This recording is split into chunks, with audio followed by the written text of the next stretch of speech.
Welcome to Field Notes with Rob and Chris. I'm Chris Buccini, and we're filming at Wilma's on Market Street in downtown Wilmington, Delaware.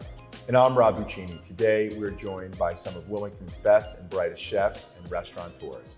Owner of Chelsea Tavern and veteran restaurateur Joe Van Horn. Chef and owner of La Fia and James Beard semifinalist Bryan Sikora. Owners of Bardet and James Beard semifinalists for Best New Restaurant, Executive Chef Antimo DeMeo, and renowned restaurateur Scott Stein, Executive Chef and partner of Le Cavalier and founder of the Independent Restaurant Coalition, Tyler Aiken. Also joining us is Jimmy Sparks, Executive Chef of Wilma's and Maker's Alley, and he's Culinary Director of Food and Beverage for BPG.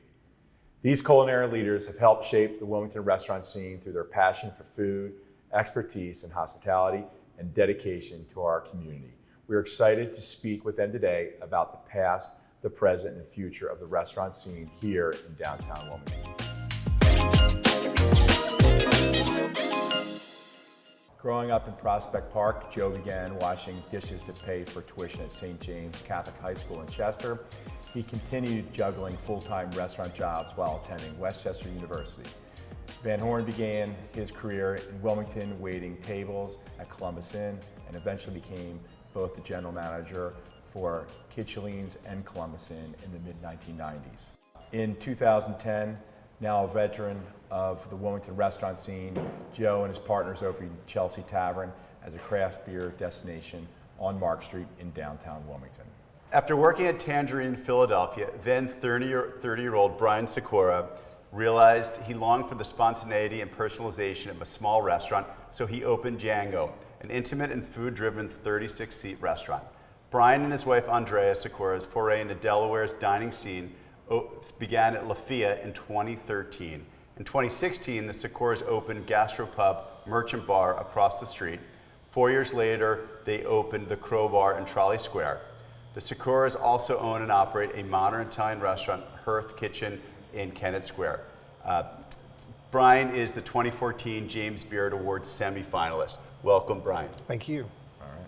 So we were talking earlier before the segment started about how things have changed since 2010 when Joe first arrived on the scene, in 2013, Bryan, when you arrived. And I often am amused by people today when they come downtown. They don't really fully appreciate how much things have changed in the last 12 years. And I think that's a good thing that most people don't remember that are down here dining, how desolate it was, and the vast majority of the buildings, I mean, at least 80 of them that we've renovated were vacant then. But I mean, to you guys, really being here every day in the trenches, kind of your thoughts on how things have changed. And by the way, these are the OGs of the downtown Wilmington restaurant revitalization. That was a compliment. Yeah, that's a compliment. Yeah. You guys are the OGs. By far the OGs. This is old school here. Probably the boarded up windows are the biggest change when you look back that far ago. We moved into 821 restaurant, which was vacant at that point, and to the right was vacant, and to the left was vacant.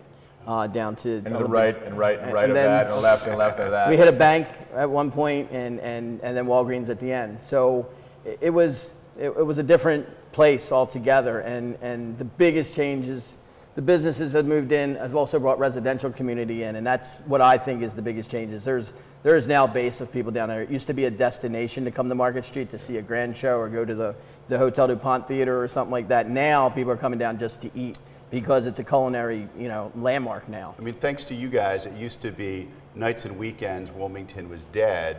And through COVID, right, with less office workers, really, nights and weekends have become the busy time in downtown Wilmington. And it really goes to all what you started. Our business in particular had to morph a little bit, because we were lunch-driven and show-driven.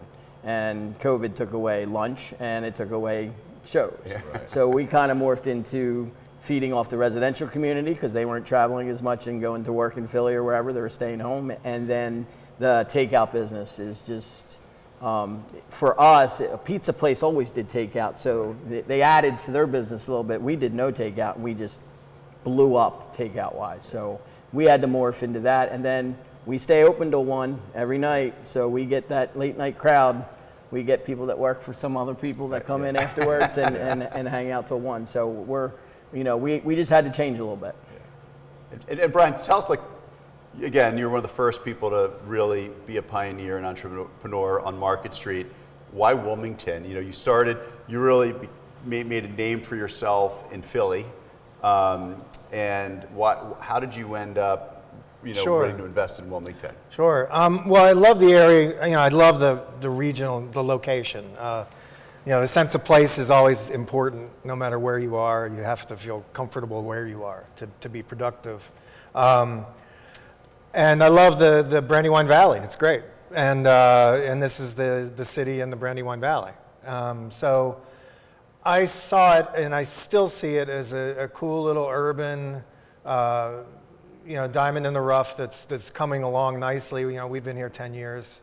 We're looking to do some nuance to La Fia to get some more seating in there and that sort of thing. But I mean, if you remember, which I often have to remind myself, but we opened up as sort of this triple play scene there. It was, breakfast, bakery, baked goods, lunch, and then dinner, and we were even open for brunch when we were in that place. And I mean, I just have this, I guess it's sort of a desire to be in the smallest kitchens I can build and be way more, have way more ambition to develop.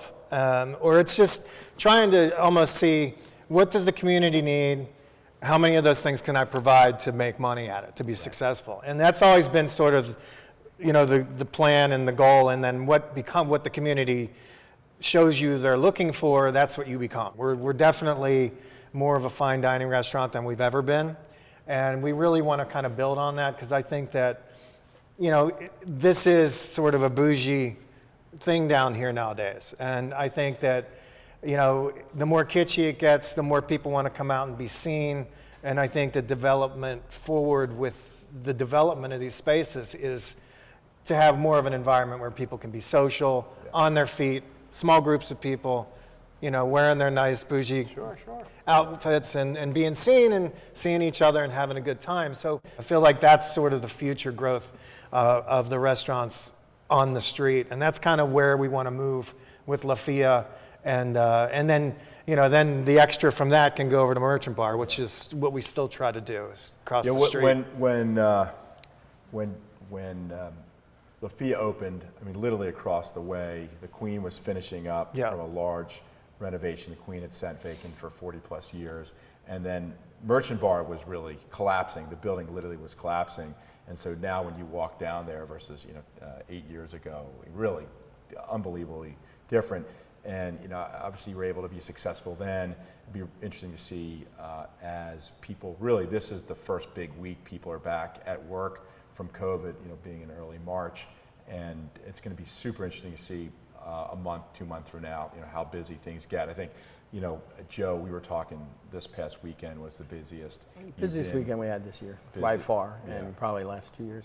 Yeah. But Bryan, what I love is, so the building that La Fia is in, the top 4 floors that are now apartments had sat vacant for probably half a century. Wow. And the ground floor, we had this cool little breakfast place called 4W5 Cafe, and the owner of the building, and it was sort of a funny story where the daughter who owned it, she moved to California, the mom was stuck with it, and it was a place where you get the best breakfast, and there were always these bluegrass jam nights there with David Bromberg. Right. But it was this cool little spot, and then it shut down. But that was it. Like when you came in, you had the Queen, you had you guys up at Chelsea, but there wasn't a lot going on.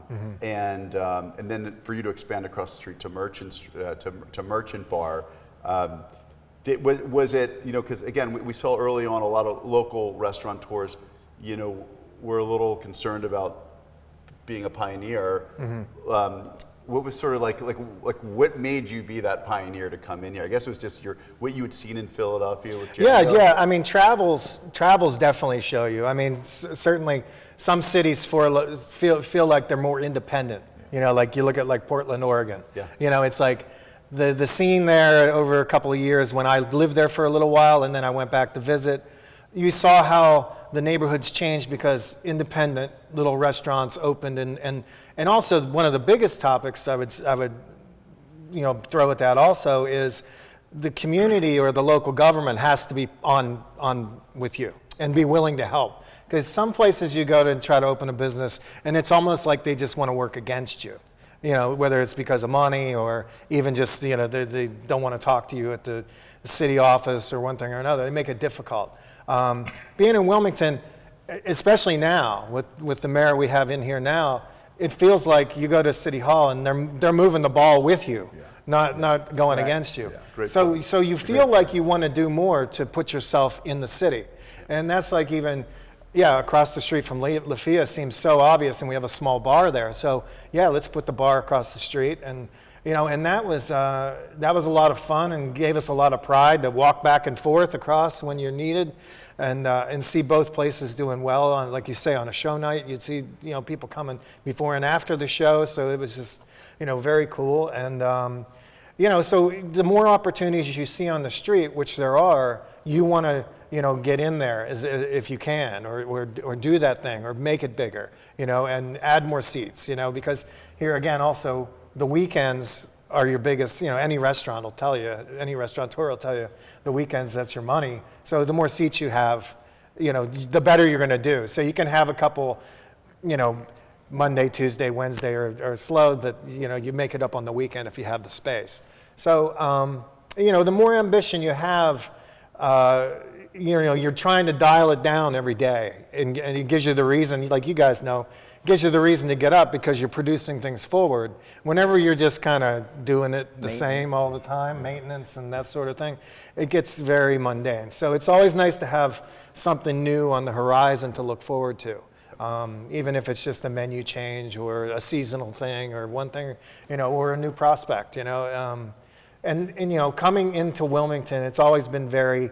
It just feels like a good place where you can make a concentrated effort and build on something that's, you know, actual. It's a small urban environment. You can make a big impact. Yeah, right. Make a big impact. Yeah. What's really interesting is I think we now in the last 10 years have 15 cafes and restaurants, and then obviously the music venues.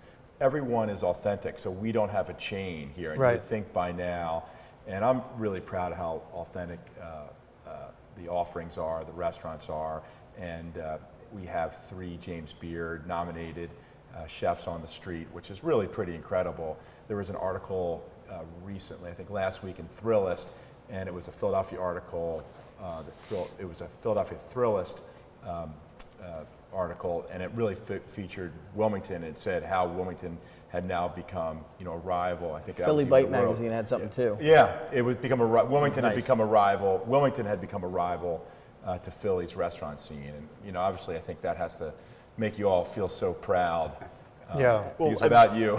I don't know. Yeah, no, but I mean, if you think about your gastro-pub, how long has it been open? How long has Chelsea been We're going in our 13th year on 13th Sunday. year. I mean, that was like a pretty novel thing. And, you know, when Rob talks about authenticity, the reason we got so into Market Street, you know, call it 2008, and we just knew we needed to create a critical mass to create change here. And we said, okay, we want to be the anti-Concord Pike, we would be the anti-Christiana Mall. We want to be this like local, authentic place where, you know, if you wanted to have fun, you knew you could go to this sort of like entertainment district. And we always said the bedrock would be food, right? Because foods would change the cities. You know, that's how South And people started. will travel for food. People and they'll travel. travel for music and entertainment.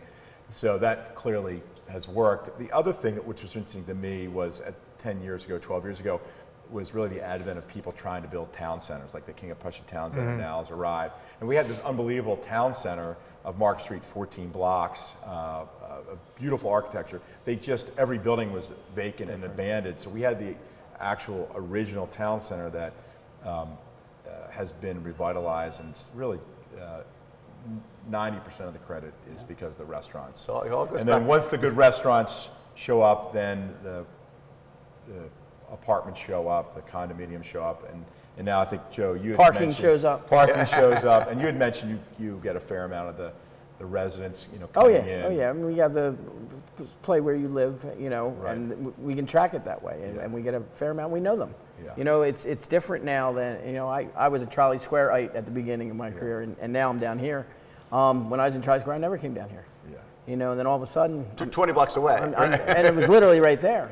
You know, you'd come down occasionally, Friels or stuffed shirts. Kavanaugh's. Yeah, Kavanaugh's. You would come down the barn door when back the loop in the went day. through the town. It was a night, you know, and then the garage behind us went south, and that was like a, oh my God moment. What are we going to do now? And now, you know, now it's been replaced, and that's the merchant meetings and all that stuff you go to. It's always parking. Every person that's been around as long as us, the biggest bitch was always parking. Now I'm like, it takes me 10 minutes to explain all the places that somebody has to park. When they're, where do we park? Well, you have off street, you have this lot, you have the underground parking behind us, all that. So that totally took that excuse out of the equation on why you don't go to Wilmington. You know what I mean? And now the culinary Plus side, Uber, side is just blowing up, and it's like award winner, award nominee, and it's now it's like we'll never be there because that's not our business model. You know, we take the opposite approach. We're open all the time. We serve everything, and we want to be something to everybody. That's ours. So we are still a fine dining place to some people, but we're more a local hangout, a local bar. It's funny how many people we deliver to across the street. Like literally, we get Grubhub, and I like it's behind. You're in the building behind us. Right. You know, I mean, I could walk it over. We had no apartments when you all started. No. There was not zero. Now we have 4,000. And think of all what it'll be with the opening of the boutique hotel this year. It'll be 5 new restaurants, 5 new hotels. But if you, as the OGs, right? You know, we've been at it. If you think about it, your first year of operation was 2012. 2010. Oh, 2010. Yeah, 2010. So 2010. So we're like 11, 12 years in. And it really wasn't until a year or two ago that we had a little wind at our back, right? And so it must be sort of interesting for you guys now to be like, man, I went through some really tough years as the pioneer, and now you're the established class, and you've got a little wind at your back. Right, yeah. I mean, and that year before the pandemic, you know, we were right. It was our best year yet. And, you know, hopefully we'll just get back there. Because, you know, the catering, you could throw so many things at it. Patio space. You were doing great, you know. And so hopefully it's going to become natural again and in people's interest to be out and about. I hope it doesn't go back too far. Well, it's going to be interesting. People are staying in town in the summer where they used to all vacate to the beach. That's you know, right. we had a decent summer for a change, and all those little things add up. But I think the key that we all see is the residential community being built and being a base and being regulars. And people also, like, not just people think, okay, it worked. Like, I want to have fun. I want to have a great meal. I'm going to go to downtown Wilmington. And they've forgotten maybe some of their misconceptions from the before about what they would find. It's much more here. park once and walk than it was before. Thank you guys for believing in the city, believing in us, and for all you've done for this community. We really appreciate it. Sure. Thank you. All right. Thank you all for joining us today. Please make sure to check out all of these restaurants mentioned, and please support downtown dining.